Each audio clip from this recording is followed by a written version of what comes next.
Yesterday, December 7th, 1941, a date which will live in infamy. Hello everybody, Pat's King back here in the Lion's Den. Well, things are heating up a little bit more in the Pacific, especially with the Japanese fleet here. Looks like we have the entire Japanese fleet of the Akagi, Kaga, Hiryo, and the two battle wagons Yamato and Masashi with her support vessels in port around the Philippines. We have seen a little bit of an aggressive attack into China once again. We still have our Free French man holding out in Yunnan. The Chinese are still alive, believe it or not, so hopefully we'll be able to keep it that way. Over here in Europe, we're going to be doing some fun little combat moves and non-combat moves and attack moves here, especially up there in Europe, but I'll get to that in a second. But for now, let's just go over our buy this turn. All right, I think we had, I can't remember what it was, something like $70 or whatever. But anyways, this is our buy this turn. We're gonna build 4 transports, 4 infantry, 2 destroyers, a mech, and a heavy strat bomber. Chinese are gonna save a buck and put down 2 infantry. That's it. And I'm going to get the Chinese over and done with right now, just so I don't forget, even though there's nothing else to do them, is I'm going to put these 2 troops in Hunan to help our French brothers. Hopefully we can take off a few valuable targets in the center there. But aside from that, we're not doing any attack moves. But we are able to collect income, 1, 2, 3, 4, 5, 6, 7. So it looks like we get another $7 back. And we'll add that to our coffers. And then that way KMT is done, and that should be $8 for our income. But anyways, moving on to our American turns here, we have some combat moves. And let's just start in the Pacific, roll them out, and then we'll go over to Europe, where the big fun's gonna happen. Right now, here in the Pacific, we have 2 combat moves here in the north. And I'll just plop this down here so you can see it. We are taking a transport with 1 anti-aircraft and 1 infantry from Honolulu, landing him in Iwo Jima, and taking that away from the Empire of the Rising Sun. We can move 3 moves there, which is 1, 1, 2, 3, yep, and I think everything should be good with that, hopefully. So that combat is done, and America, since it's lost the Philippines, is going to go up 1 to 51. The attack up here is going to involve 2 subs up against a destroyer, and we are going to attack him, and we'll roll that out right now. I believe, actually I should have checked, and I do apologize. Let me just double check right here. Submarines, they attack at 2. Yes, and the destroyer defends it at 2. So we got 3 2s going on there. So let's just roll them right here in the Indian Ocean. So we'll roll the attackers first. And we got 0 hits. And we got the defender. 0 hits. Let's roll them again. We got 1 hit. And we'll roll the defensive roll. And that's a miss. So the Japanese destroyer is one of the first vessels to be destroyed in this game by the United States, or at least in this turn, I should say. So that completes our attack moves here, and we'll do our non-combats in a bit here. But down here, we have a Fletcher-class destroyer going from C-Zone 88, going 1, 2, and attacking and auto-killing this German transport right here. Or Argentinian, I guess you could say. So now it stays down there, and that combat sequence is over. Now here in the north, this is where it's going to get a little bit more fun, but we'll just hold fast and show you what's going on here. We are going to take a infantry here, and we're going to board this transport, and we're going to be coming up here into Denmark. And we're going to pick a tank up along our way.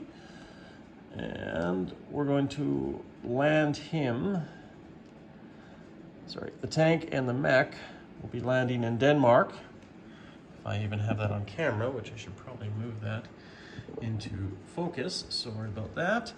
And then we also have another transport, which is picking up another infantry and tank, and also doing the same thing, but however in Norway as well. And these are auto walk-ins. Now I've already talked to Admiral Bach. He's not going to be scrambling into this zone, and the reason why, and I probably forgot to mention that, is we're also attacking with our strat bombers here. And he wants to intercept these strat bombers because we're going to be attacking his airbase. So let's just get some of this organized here. We're also going to be moving the Essex class carrier up there as well with a destroyer and a cruiser on top of that. So we'll just clean up these combat. We've got the dice tray ready for this. And I'm going to come over to that side of the table. Hopefully I have everything here I need.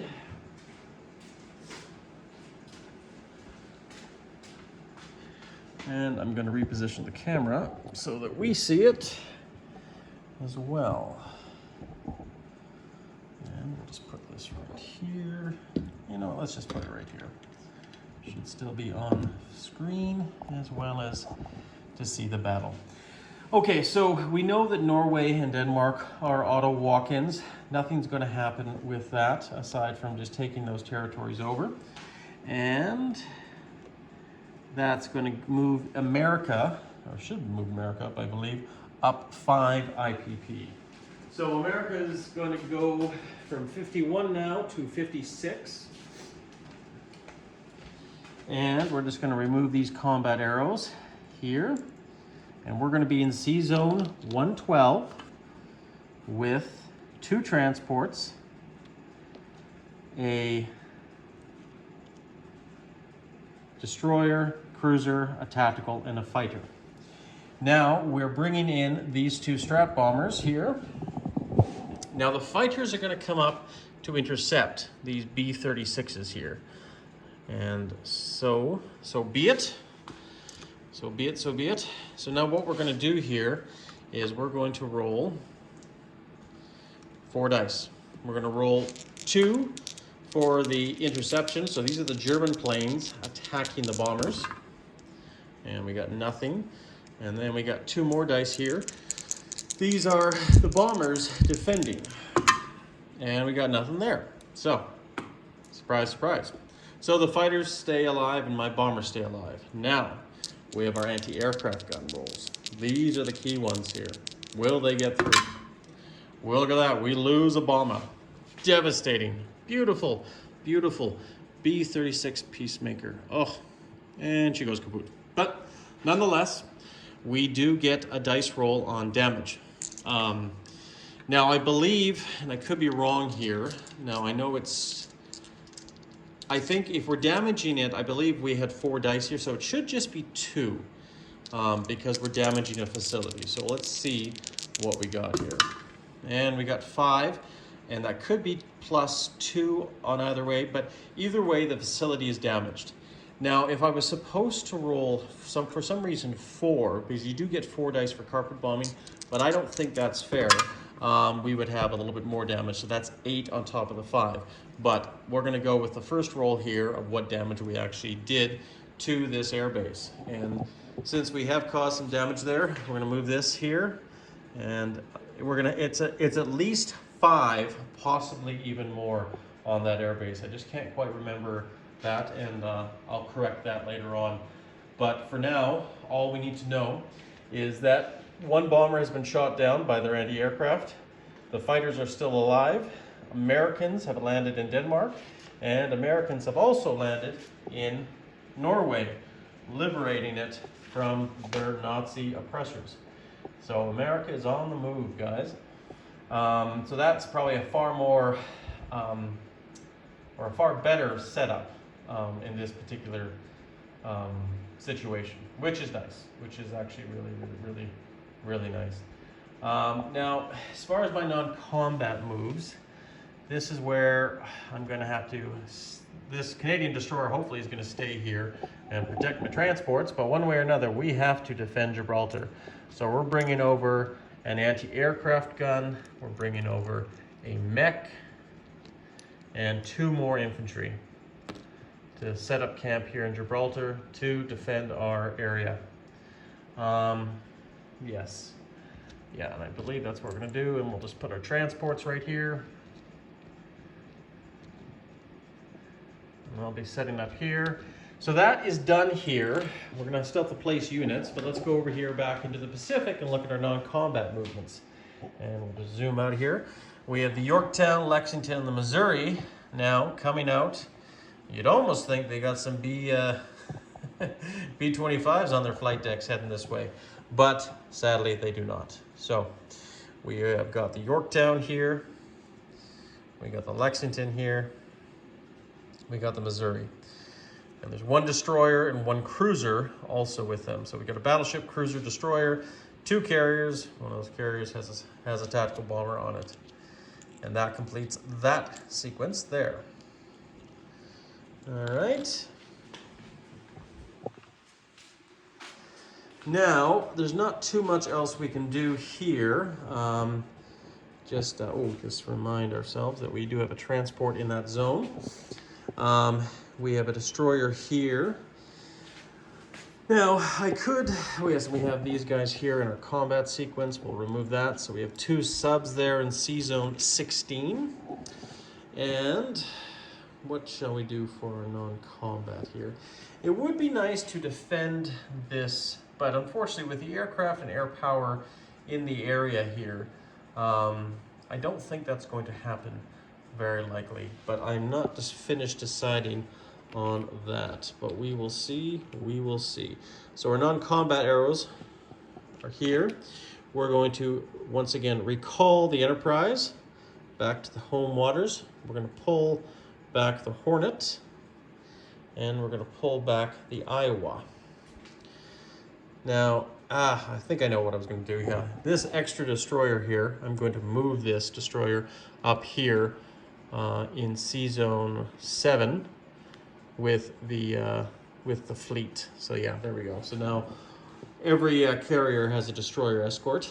Once again, we are leaving those ships, those infantry there in Queensland to help protect Australia against invasion. And we're going to recall our transports back as well. And that is going to be it here in the Pacific. Don't think I've missed anything because we've already done our KMT turn. And if it is, well, tough grapes. So now we can go to place units phase. And we're going to put right here, 2 transports on this side with 2 infantry. We're going to place a destroyer as well. And then we are going to place the same amount over in Washington. 2 more infantry, 2 transports, and a destroyer. A few small minor things. We're going to take this mech here, rail it over. Is that what I wanted to do? Sorry, guys. No. Yes. Yes, no, maybe so. Yeah, we're going to take this mech, rail it over to the other side, and then we have another mech we're building. And that's also going to be placed in Washington, D.C. And now the last and final piece to place is the B-36, which we just lost. So I think it prudent that we go here to replace the one that we lost. She has to land back into the United Kingdom. And now we have damage on the airport. This is called Operation Foxley. Should have actually mentioned it before, but there's a reason why it's called Operation Foxley. And if you guys want to do some research, well, take a look. But Hambone and I have a plan, we have a plan, we have a plan, and see what you guys can guess it might be. But I won't spoil anything, guys. All I know is that American troops have taken away 5 IPP away from those damn Nazis, and hopefully we'll end up taking some more away. But the war will still be a long one. Anyways, guys, Panzer King here in the Lion's Den, signing off. Just to let you know what my income will be. Well, I believe I should get 20 IPP on bonuses because I did place my units on either side again. So we're at 56. So I should be at 76, I believe. 56, 66. I think, yeah.